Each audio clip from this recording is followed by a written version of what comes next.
basically a persuasive speech. I've had people tell me that it's kind of like a TED Talk, except I don't have like fancy things behind me telling you what I'm talking about. And yeah, so I'll get started. Hi. Hello. Hey. My name is Carolyn Wong, spelled W-A-N-G. That's right, W-A-N-G.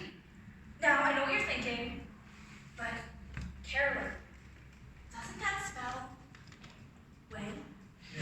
Haha! Contrary to popular belief, I was not named after a penis. But no teenage boy would let that technicality stop him from asking me these questions. Hey, Wayne, do you like Wayne? Carolyn, how big is your Wayne? Hey, Boomer Wayne, orangutan, Wayne Gretzky. Would you like some Winterfresh gum?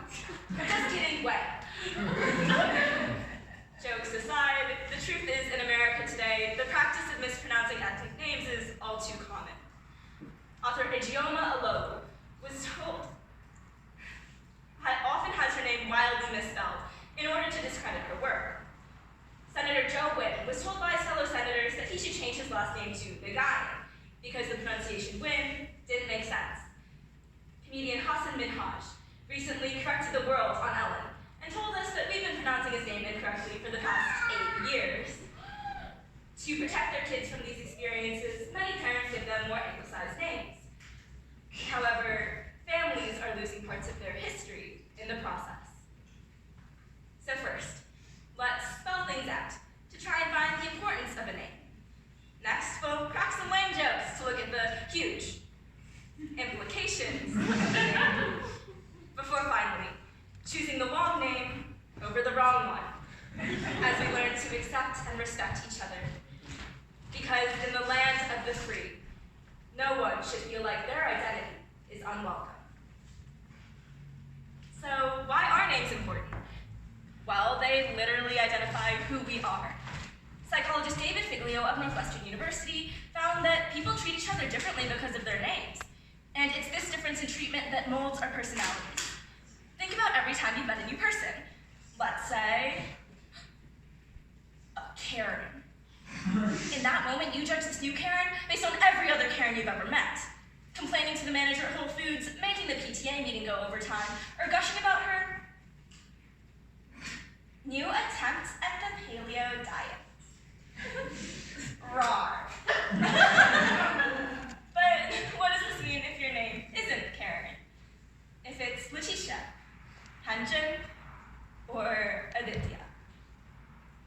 In an unfortunately predictable study, Professor Van Abramitsky of Stanford University found that historically, kids with foreign-sounding names are less successful than their counterparts with anglicized ones. According to studies from the universities of Chicago and Toronto, resumes with distinctively African-American names receive on average 50% fewer callbacks for interviews than resumes with distinctively white names. Asian names receive 28% fewer, and Hispanic names receive 24% fewer. America is forcing its citizens to choose between their cultures and their futures. Even former Texas State Representative Betty Brown was quoted saying, "Asian Americans should adopt names that are easier for Americans to deal with." So, we did. Actress Chloe Bennett was born Chloe Wong. My friend Chen Rui-Si now goes by Charles. Thousands of Asian Americans have changed their names in some way, but no matter how major or minor, name changes can have implications far beyond what we expect. During the 2016 elections, when the Atlanta chapter of Asian Americans Advancing Justice launched an initiative to register new Asian American voters, the state of Georgia rejected thousands of US citizens. The reason? The applicants' anglicized names differed slightly from the names on their other identification forms, a result of the various romanizations used to translate Asian names. All of the people who were rejected, every single one, were Korean or Vietnamese. In my family, names mean a lot. My last name and my dad's last name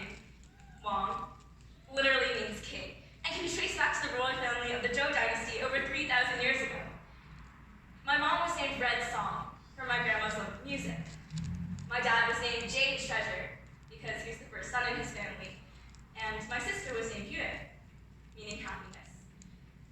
When Yue was 5 years old, my family moved to the United States. She was so excited to start her new life in America, a place where she thought everyone would be rich and famous. But on her first day of school, she was relentlessly bullied.